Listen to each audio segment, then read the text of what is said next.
तो गाइस, जैसा कि पिछले पार्ट में हमने अभी तक देखा कि माहितो यूजी की आंखों के सामने ही नानामी को मार देता है और इस माहितो ने अपने 2 क्लोन्स बनाए थे, जिसमें से एक क्लोन यूजी के साथ लड़ रहा था और एक दूसरा क्लोन ऊपर नोबारा के साथ लड़ रहा था। इधर माहितो 3 इंसानों को मारकर यूजी पर अटैक करता है। यूजी एक आदमी से पूछता है, भाई ठीक है तू, लेकिन तभी उसका सिर फूल कर फट जाता है। माहितो तेजी से यूजी के पीछे आता है उस पर अटैक करने के लिए। उसने अपने हाथ को बहुत ज्यादा नुकीला बना लिया था ताकि यूजी एक ही वार में खत्म हो जाए। और इधर नोबारा एक दूसरे क्लोन से लड़ रही होती है माहितो की और उस पर बार बार अपनी कीलों से हमला कर रही थी, लेकिन माहितो पर उन कीलों का कुछ ज्यादा असर नहीं होता। नोबारा इस बात का भी पूरा ख्याल रखती है कि माहितो उसे छू न सके, क्योंकि उसे पता होता है कि अगर माहितो किसी इंसान को छू लेगा तो उसकी मौत पक्की है। लेकिन क्योंकि ये इंसान सिर्फ माहितो का क्लोन होता है तो उसके पास माहितो की जो असली वाली पावर्स होती है वैसा कुछ भी नहीं होता। ये बस खुद के ही शरीर का शेप बदल सकता है और उसके छूने से नोबारा को कुछ नहीं होगा। माहितो नोबारा के कंधे पर चोट पहुंचा देता है और उसे कहता है, ए लड़की भाग जा यहाँ से, कोई फायदा नहीं है लड़ने का। नोबारा बोलती है, पता है मुझे, लेकिन मुझे कोशिश तो करनी होगी ना। नोबारा माहितो के ऊपर बहुत सारी कीलें फेंकती है, लेकिन माहितो को एक भी कील नहीं लगती। अब नोबारा अपनी हेयर पिन टेक्निक को यूज करती है और वो सभी पिन्स माहितो के शरीर में जाकर लगती है और फिर एक हथौड़े से माहितो के सिर पर एक कील मारती है और फिर वो अपनी रेजोनेंस टेक्निक को अप्लाई करती है उस पर। और ये अटैक क्लोन के साथ साथ असली माहितो को भी जाकर लगता है और इस अटैक से माहितो अंदर से पूरी तरह से घायल हो जाता है और उसकी बॉडी से निकलती हुई कीलों को देखकर यूजी समझ जाता है कि ये नोबारा का काम है। माहितो का क्लोन बहुत ज्यादा हैरान हो जाता है, ये लड़की तो बहुत ही ज्यादा स्ट्रॉन्ग है भाई, मैंने तो इसे अंडर एस्टिमेट कर दिया। अब नोबारा को पता चल जाता है कि उसकी कर्स एनर्जी कहीं और भी एक्टिवेट हुई है और नोबारा समझ जाती है कि ये सिर्फ माहितो का एक क्लोन है और इसको कोई कर्स टेक्निक यूज करना भी नहीं आता। अब वो क्लोन अपने सिर से कील निकालते हुए कहता है, तुम बिल्कुल सही सोच रहे हो। इधर यूजी मौके का फायदा उठाकर माहितो की बुरी तरह से धुलाई करने लगता है और माहितो की हालत और भी ज्यादा खराब होने लगती है और अब वो ठीक से हिल भी नहीं पा रहा होता। यूजी उस पर मुक्के और लातों की बारिश कर देता है और नोबारा को थैंक यू भी कहता है कि वो अकेला नहीं है और वो माहितो को खत्म कर देगा। अब नोबारा फिर से उस पर वही अटैक करने के लिए पूरी तरह से तैयार हो जाती है, लेकिन माहितो का क्लोन दुम दबाकर वहाँ से भागने लगता है। नोबारा उसका पीछा करती है क्योंकि वो उसे खत्म किए बिना नहीं छोड़ सकती थी। ये क्लोन इस स्टेशन के अंदर ही जा रहा होता है और इधर यूजी ने माहितो को मार ही दिया था लगभग, लेकिन वो खुद के छोटे छोटे टुकड़े कर लेता है जो कि इधर उधर भागने लगते हैं। यूजी को समझ नहीं आता कि इनमें से असली वाला कौन सा है। उसे एक क्लोन में सबसे ज्यादा कर्स एनर्जी दिखती है तो वो उसी पर अटैक कर देता है, लेकिन यह माहितो की एक चाल थी और माहितो वापस से अपने शरीर को जोड़कर वहाँ से भागने लगता है। सामने से माहितो का क्लोन भी भागते हुए आ रहा था और अब यूजी को पता चलता है कि माहितो ने अपना एक क्लोन भी बना रखा था। यूजी को लगता है कि ये लोग आपस में जुड़ने वाले हैं ताकि माहितो खुद को हील कर सके, लेकिन वो ऐसा नहीं करते और ये असली वाला माहितो नोबारा की तरफ जा रहा होता है और यूजी नोबारा को चिल्लाकर वहाँ से भागने के लिए कहता है, लेकिन तब तक काफी देर हो गई थी। असली माहितो नोबारा के चेहरे को छू लेता है और यूजी उस क्लोन को एक ही मुक्के में मार देता है। वो भागते हुए नोबारा के पास आता है। माहितो ये देखने रुक जाता है कि एक बार छूने से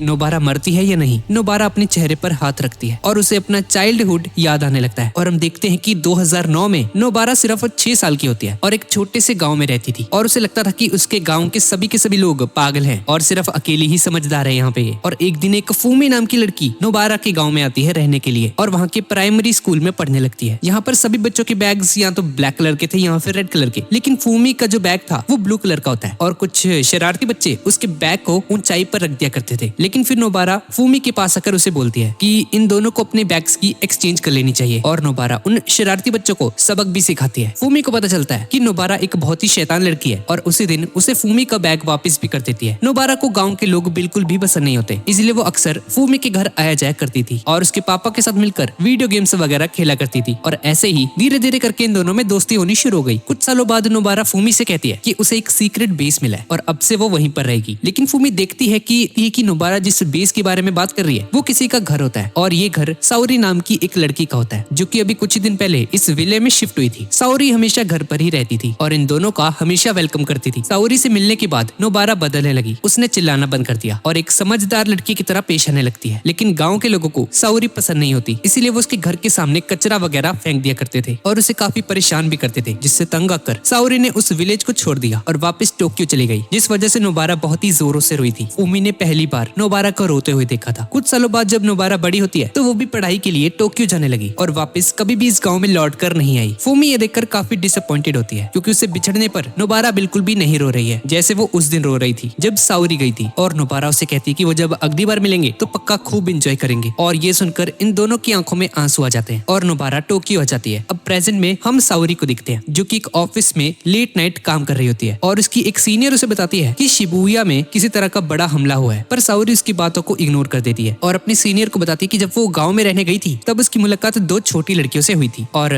उनमें से एक लड़की थी नोबारा। वो तो कुछ ज्यादा ही चिपकू थी, लेकिन वो दोनों मुझे अपनी छोटी बहन जैसी लगती थी। और साओरी को उनकी बहुत ज्यादा याद आती है और सोचती है पता नहीं नोबारा कहाँ पर होगी इस वक्त, क्या कर रही होगी। और इधर नोबारा अब भी अपने चेहरे को पकड़कर खड़ी थी और उसे लगता था कि सभी लोग पागल होते हैं, लेकिन जुजुत्सु हाई में आकर उसने जाना कि थोड़ा पागल होना भी बुरी बात नहीं होती। इसके बाद वो अपने सभी दोस्तों को याद करने लगती है और फूमी से माफी मांगती है क्योंकि वो दोबारा उससे कभी नहीं मिल पाई। नोबारा अब यूजी की तरफ दिखती है जो कि बुरी तरह से डरा हुआ था। नोबारा यूजी को बताती है कि वो सभी से यही कहे कि उसने काफी अच्छी जिंदगी जी है। और इसके बाद नोबारा का चेहरा फूल कर फट जाता है और उसकी एक आंख भी बाहर निकल कर गिर जाती है और यूजी अपनी आंखों के सामने नोबारा को मरता हुआ देखता है। यूजी उसे आवाज लगाता है, नोबारा उठ जाओ, नोबारा क्या हुआ तुम्हें? लेकिन उसे कोई भी जवाब नहीं मिलता। अब नोबारा का शरीर यूजी के सामने पड़ा होता है, उसकी एक आंख नहीं होती और अब शायद नोबारा मर चुकी है। सुकुना की तबाही और नानामी की डेथ से यूजी बहुत ज्यादा परेशान होता है पहले ही, और अब नोबारा की मौत से वो अंदर से पूरी तरह से टूट जाता है और रोने लगता है और माहितो भागकर यूजी के पास आता है और ब्लैक फ्लैश नाम की एक टेक्निक का यूज करते हुए यूजी को एक जोरदार पंच मारता है और यूजी दूर जाकर गिरता है। माहितो उसे बुरी तरह से पीटता है और उसे कहता है, तुम्हें क्या लगा तुम यहाँ पर आकर सभी डिमंस को मार दोगे क्या भाई? क्या समझ लिया तूने मुझे? ये एक वॉर है। यूजी माहितो की किसी भी बात पर ध्यान नहीं दे रहा होता, न ही वो उससे फाइट करने की कोशिश करता है, जैसे कि यूजी ने अब हार मान ली होती है। अब माहितो अपने हाथों को नुकीला बना लेता है और यूजी को मारने ही वाला होता है कि तभी अचानक से एक ताली बजने की आवाज आती है और यूजी माहितो के सामने से गायब हो जाता है। और अब एंट्री होती है टोडो की, जिसने अपनी टेक्निक का यूज करके यूजी को बचा लिया था। अब माहितो सोचता है कि ये भाई ये क्या हुआ, अचानक से इनकी जगह कैसे बदल गई। अब माहितो उसके चेहरे का निशान देखकर समझ जाता है कि ये वही सॉर्सरर है जिसने हनामी की धुलाई की थी। और तभी उसका पार्टनर निता भी वहाँ पर आ जाता है और निता टोडो से कहता है, हाँ भाई मैंने इसका इलाज कर दिया नोबारा का, लेकिन मुझे लगता है वो ऑलरेडी मर चुकी है। टोडो फिर यूजी से कहता है, ओए उठ जा यूजी, लड़ाई तो अब शुरू हुई है। यूजी रोते हुए टोडो से कहता है,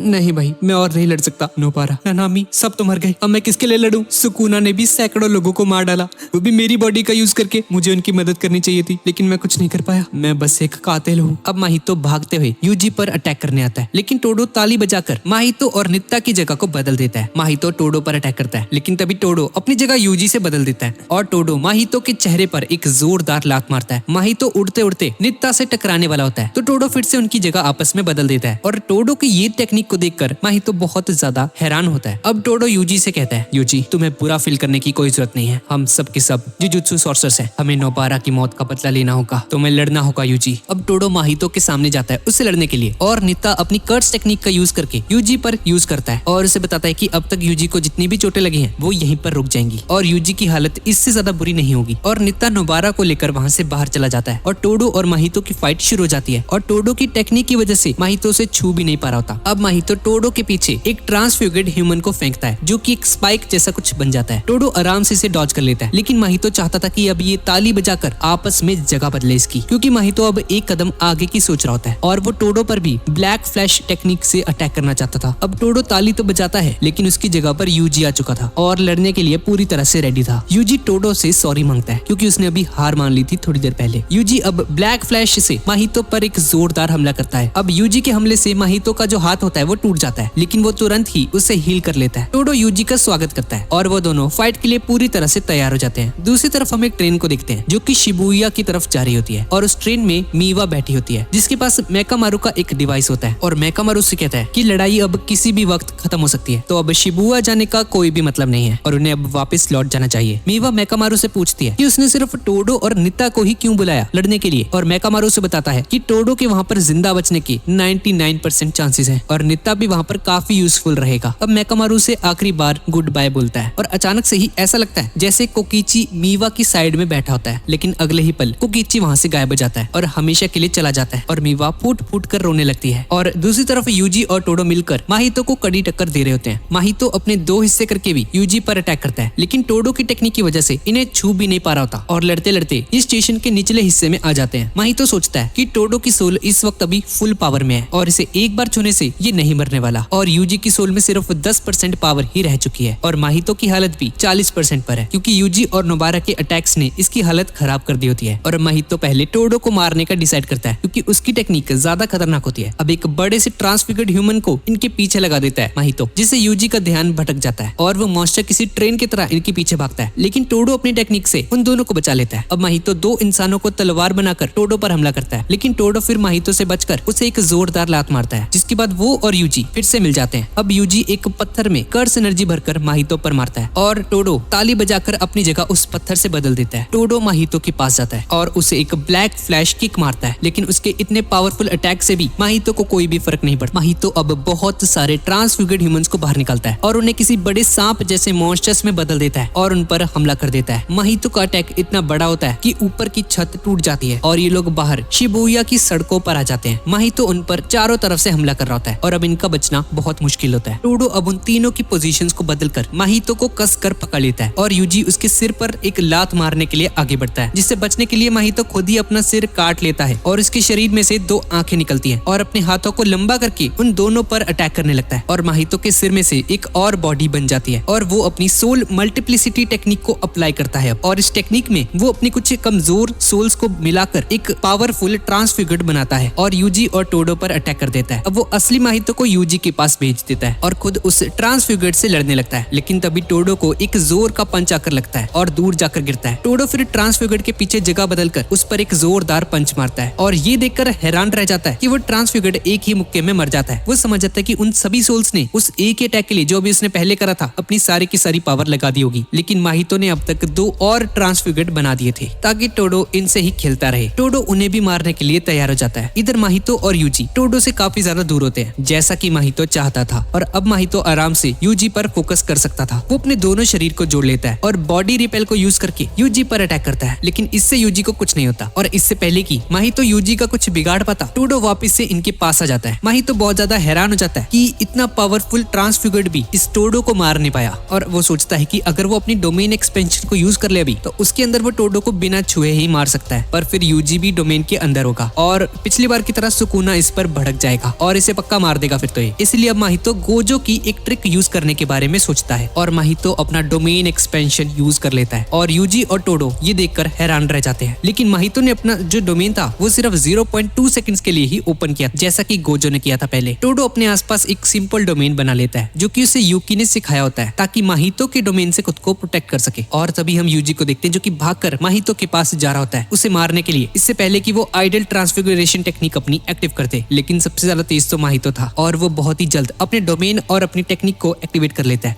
और इसी बीच वो सुकुना की इनेट डोमेन के अंदर भी चला जाता है और सीधा सुकुना को धमकी देता है, इससे पहले कि तुम यूजी की बॉडी पर कब्जा कर लो मैं यूजी को मार दूंगा, इसलिए चुपचाप यहाँ पर बैठकर तमाशा देखो। और सुकुना पूरे टाइम चुप ही रहता है। अब माहितो का डोमेन खत्म होते ही टोडो का हाथ ट्रांसफिगर होने लगता है और टोडो अपने उस हाथ को काट कर खुद से दूर कर देता है और वो हाथ फूल कर फट जाता है। अब माहितो टोडो पर हमला करने के लिए आगे बढ़ता है। उसने अभी अपना डोमेन एक्सपेंशन किया होता है जिस वजह से वो टोडो को छूकर नहीं मार सकता। माहितो ये बात जानता था, इसलिए वो उस पर ब्लैक फ्लैश से अटैक कर देता है, लेकिन टोडो ने अपनी सारी की सारी कर्स एनर्जी अपने पेट पर कंसंट्रेट कर दी थी जिससे कि उसे ज्यादा चोट नहीं लगती। माहितो की ट्रांसफिगर वाली पावर वापस आ गई थी और फिर से टोडो को मारने के लिए आगे बढ़ता है। पर तभी अचानक से टोडो का जो लॉकेट होता है वो टूटकर नीचे गिर जाता है, जिसे देखकर माहितो का ध्यान भटक जाता है क्योंकि उसके अंदर यूजी और टकाडा की फोटोज डली हुई थी और टोडो अपने मन में टकाडा को याद करता है और वो दोनों मिलकर माहितो को बहुत ज्यादा धोते हैं। टोडो अपनी जगह को यूजी के साथ शिफ्ट करके माहितो के चेहरे पर एक जोरदार पंच मार देता है और उस पर ब्लैक फ्लैश से अटैक करता है। टोडो अब जमीन पर गिर जाता है और अपने दूसरे हाथ को देखता है जो कि माहितो को छूने की वजह से थोड़ा सा घायल हो चुका था और टोडो बेहोश हो जाता है। यूजी टोडो को थैंक यू बोलता है उसकी हेल्प करने के लिए और अब यूजी अकेला इस लड़ाई को खत्म करने के लिए पूरी तरह से तैयार हो जाता है और माहितो टोडो पर बहुत ज्यादा गुस्सा करता है क्योंकि उसने बहुत परेशान किया माहितो को आखिरी तक। लेकिन ब्लैक फ्लैश की कांटेक्ट में आने की वजह से अब माहितो ने अपने असली रूप को पहचान लिया होता है। माहितो अब आइडल ट्रांसफिगरेशन का यूज करता है और अपने सबसे पावरफुल रूप में खुद को ट्रांसफॉर्म कर लेता है और उन दोनों में बहुत ही खतरनाक लड़ाई होनी शुरू हो जाती है। माहितो को ये वाला शरीर उसके पिछले वाले शरीर से काफी ज्यादा हार्ड होता है और यूजी के पंचेस का उस पर कोई भी असर नहीं हो रहा होता। यूजी उस पर कई सारे अटैक करता है लेकिन माहितो की नई बॉडी को खरोंच तक नहीं आती। माहितो अब यूजी को उठाकर जोर से जमीन में पटक देता है और वहाँ पर एक बहुत बड़ा सा गड्ढा हो जाता है। यूजी समझ आता है कि माहितो को हराने का अब एक ही तरीका है, यूजी को मैक्सिमम कर्स एनर्जी के साथ ब्लैक फ्लैश का यूज करना होगा। अब अचानक से यूजी का पैर पानी के अंदर धंस जाता है और माहितो इसका फायदा उठाने की कोशिश करता है, लेकिन तभी उसकी बॉडी में पेन होना शुरू हो जाता है। डोमेन एक्सपेंशन के बाद जो यूजी ने उस पर अटैक किया था उससे माहितो को अंदर तक चोट लग जाती है। दोनों में फिर से फाइट होनी शुरू हो जाती है और यूजी माहितो के पास आकर उस पर ब्लैक फ्लैश अटैक यूज करने लगता है, लेकिन तभी माहितो उछल कर वहाँ से भाग जाता है और तभी उसे टोडो की आवाज आती है ऊपर जो बताता है यूजी बिना हाथों के भी मैं अपनी टेक्निक को यूज कर सकता हूँ और वो अपने कटे हुए हाथ से ताली बजाता है। माहितो को लगता है कि उनकी जगह अब चेंज होने होने वाली है, इसलिए माहितो मुड़कर पीछे अटैक करता है, लेकिन वहाँ पर कोई भी नहीं होता। इन दोनों ने मिलकर इसे उल्लू बना दिया था और यूजी बिना देर किए अपनी मैक्सिमम कर्स एनर्जी के साथ माहितो पर अपनी ब्लैक फ्लैश टेक्निक से हमला करता है और माहितो उछलकर गड्ढे से बाहर जाकर गिरता है। माहितो अब बुरी तरह से घायल हो चुका है और उसके अंदर कोई कर्स एनर्जी भी नहीं बची होती। माहितो वापस से अपने कमजोर शरीर के अंदर आ जाता है और अब इसके पास कोई ट्रांसफ्यूगर्ड ह्यूमंस वगैरह भी नहीं बचे होते और माहितो बुरी तरह से डर जाता है। यूजी अब माहितो के पास आकर उसे कहता है, तुम सही थे माहितो, तुम बिल्कुल मेरे जैसे हो, मैं बस तुम्हें मारना चाहता हूँ और मुझ में जब तक ताकत है मैं तुम्हें मारता रहूंगा। अब यूजी की बात सुनकर माहितो बहुत ज्यादा डर जाता है और कांपने लगता है। वो उससे दूर भागने की कोशिश करता है जैसे कि कोई रैबिट किसी भेड़िए से बचकर भाग रहा होता है। माहितो जोर जोर से चिल्लाने लग जाता है। अब इससे पहले कि यूजी माहितो को पूरी तरह से खत्म कर देता, तभी गीतो वहाँ पर आ जाता है और माहितो से कहता है, मेरी हेल्प चाहिए क्या, तुम तो पिट रहे हो बहुत ज्यादा। और अब यूजी गीतो को देखते ही उसे गोजो को वापस करने के लिए बोलता है और उसकी तरफ भागता है, लेकिन गीतो अपने पास से एक कैट फिश कर्स को बाहर निकालता है जो कि जमीन के अंदर चली जाती है और यूजी के पैरों के नीचे से जमीन खिसक जाती है और वो एक बड़े से गड्ढे के अंदर गिरने लगता है। लेकिन अगले ही पल वो खुद को जमीन के ऊपर पाता है, जैसे कि ये सब कुछ एक इल्यूजन था। अब यूजी उस पर अटैक करने के लिए आगे बढ़ता है, लेकिन एक सेंटीपीड्स का झुंड उसे पकड़ लेता है और वापस से उस गड्ढे में गिराने लगता है, लेकिन यूजी फिर से जमीन पर जाकर गिरता है। अब यूजी की हालत बहुत ज्यादा खराब हो जाती है और उसे कहता है, गोजो को वापस करो तुम। और गीतो से कहता है, मारना पड़ेगा, सुकुना के वेसल में दम तो है। माहितो पीछे से उस पर अटैक करने की कोशिश करता है पर इसका कोई फायदा नहीं होता। अब गीतो माहितो पर अपनी अटैक को यूज करता है और उसे एक छोटे से गोले में बदल देता है। गीतो अब उसे मैक्सिमम टेक्निक के बारे में बताता है। ये सबसे ज्यादा पावरफुल टेक्निक होती है, बिल्कुल डोमेन एक्सपेंशन की तरह, और कर्स मैनिपुलेशन की मैक्सिमम टेक्निक का नाम होता है उजुमाकी टेक्निक। ये टेक्निक उसकी सारी की सारी कर्स स्पिरिट्स को कंबाइन करके एक सुपर कंडेंस्ड एनर्जी निकालती है जिससे कि वो अपने दुश्मन पर अटैक कर सकते हैं। और ये बोलकर गीतो हंसने लग जाता है।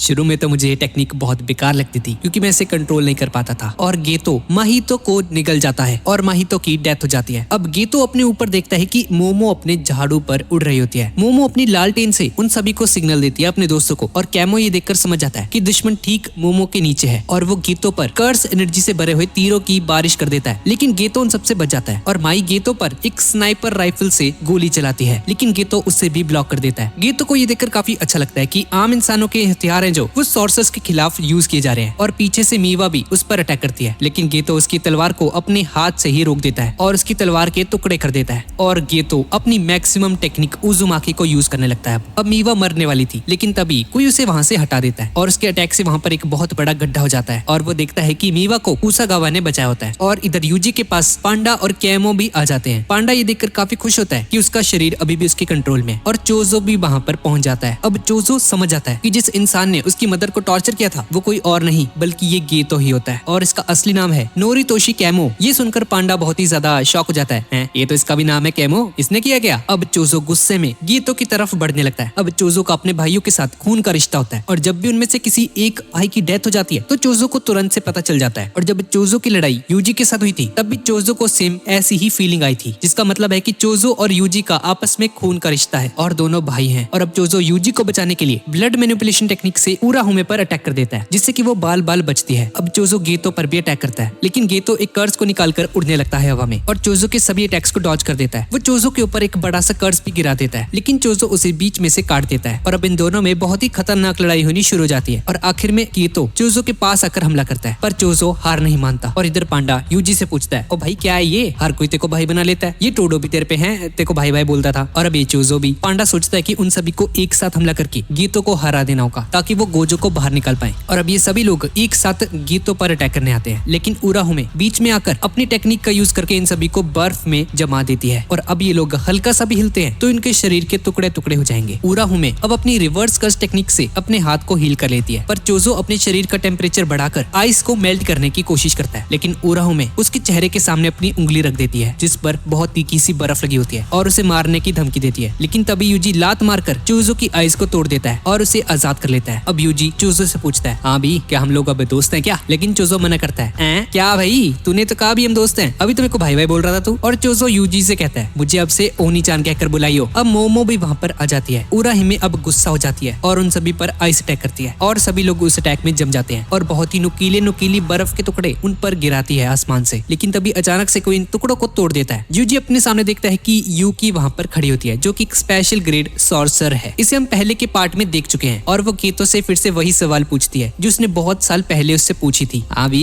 किस टाइप की लड़की पसंद है तुझे? 11 साल पहले हमने कुछ बातें की थी, क्या तुम्हें वो याद है? हम दोनों ही एक ऐसी दुनिया बनाना चाहते थे जहाँ पर कर्स्ड स्पिरिट्स का नामो निशान ना हो, बस हमारे तरीके अलग अलग थे। और अब यूकी ऐसा मानती है कि कर्स एनर्जी को पीछे छोड़कर ही तरक्की की जा सकती है, पर इस गेतो को लगता है कि कर्स एनर्जी को यूज करके इंसानियत और ज्यादा आगे बढ़ सकती है। और यूकी उसे बताती है कि तुम्हारे प्लान में एक बहुत बड़ा फ्लॉ है, क्योंकि जापान के बाहर के देशों में कर्स्ड स्पिरिट्स होते ही नहीं है, क्योंकि तेंजिन सामा ने जापान के ऊपर एक बैरियर बनाया होता है जो कि कर्स एनर्जी को काफी ज्यादा एम्पलीफाई कर देता है, और सिर्फ जापान के लोगों के पास ही ये कर्स एनर्जी वाली पावर होती है। तो अब सभी लोगों के पास ये पावर आ जाएगी अगर, तो जो बाकी के देश हैं वो लोग तो भड़क जाएंगे और एक वॉर शुरू हो सकती है। और इस तरह की दुनिया तो मैं बिल्कुल भी नहीं चाहती हूँ। अब गेतो उसकी बातें सुनकर हंसता है। हम दोनों के गोल्स अलग हैं। मैं ऐसी दुनिया नहीं चाहता जहाँ कोई कर्स्ड स्पिरिट ना हो, और ना ही मैं इस दुनिया में शांति बनाना चाहता हूँ। इंसान को बहुत ज्यादा शक्तिशाली बनाया जा सकता है। अब अपने गोल्स को पाने के लिए ये गेतो इतनी ज्यादा तबाही मचाने लगता है कि ये खुद भी इसे कंट्रोल नहीं कर पाता, और अब वो अपनी कर्स टेक्निक को बाहर निकाल देता है। और यूकी ये देखकर बहुत ज्यादा हैरान हो जाती है और जल्दी से यूजी से पूछती है, ओ यूजी,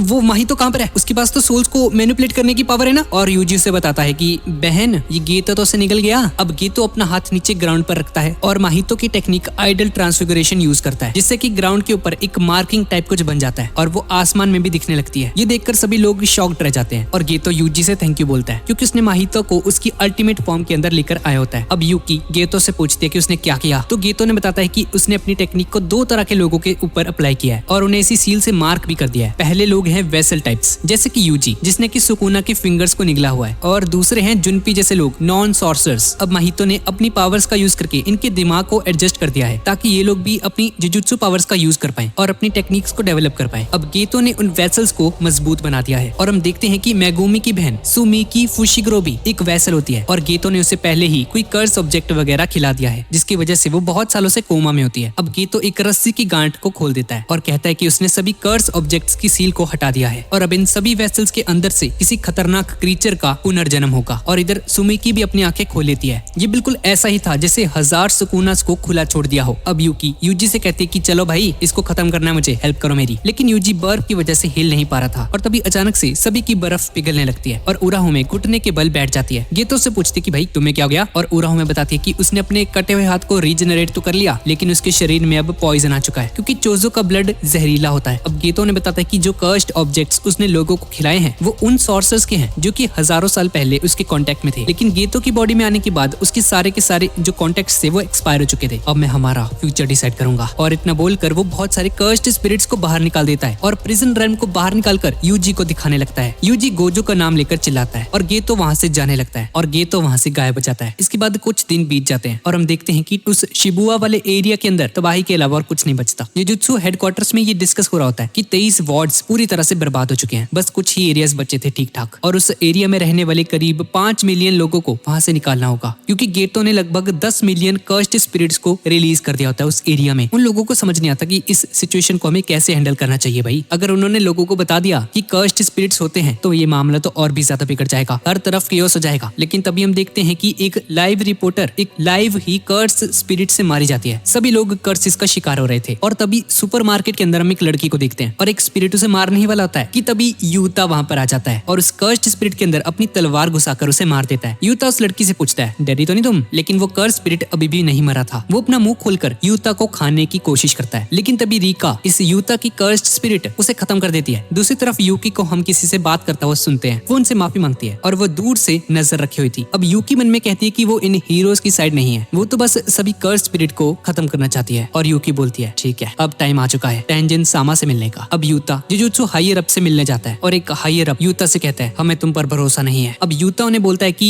तुम चाहो तो मुझसे बाइंडिंग वाव ले सकते हो, और भले ही यूता गोजो का स्टूडेंट ही क्यों ना हो, उसने इनुमाकी का हाथ काटा होता है। अब इसके बाद जुजुत्सु हेडक्वार्टर्स के द्वारा नोटिस जारी किया जाता है। पहला कि गेतो अभी भी जिंदा है और उसे मौत की सजा सुनाई जाती है, और दूसरा था कि ये जो गोजो था वो भी शिबुया कांड में मिला हुआ था, इसलिए गोजो को जुजुत्सु सोसाइटी से बाहर निकाल दिया जाता है और उसकी सील को ओपन करना एक क्राइम माना जाएगा। और तीसरे में था कि ये जो प्रिंसिपल था इनका, इसको भी मौत की सजा सुनाई जाती है। और चौथा, यूजी को भी मौत की सजा सुनाई जाती है। और पांचवा था, और इस यूजी को मारने के लिए यूता को अपॉइंट किया जाता है। और शिबुया के अंदर हम एक सुनसान सड़क पर यूजी को देखते हैं, जो कि सुबह होते ही ताली बजाता है और पानी में से 2 बड़े बड़े कर्स्ड स्पिरिट्स बाहर आ जाते हैं, और ये सीरीज यहीं पर खत्म हो जाती है। तो गाइज, यही थी आज की वीडियो, और अगर वीडियो पसंद आई तो प्लीज इसे लाइक कर देना और कमेंट भी जरूर कर देना। तो ठीक है गाइज, और मिलते हैं अगली वीडियो में।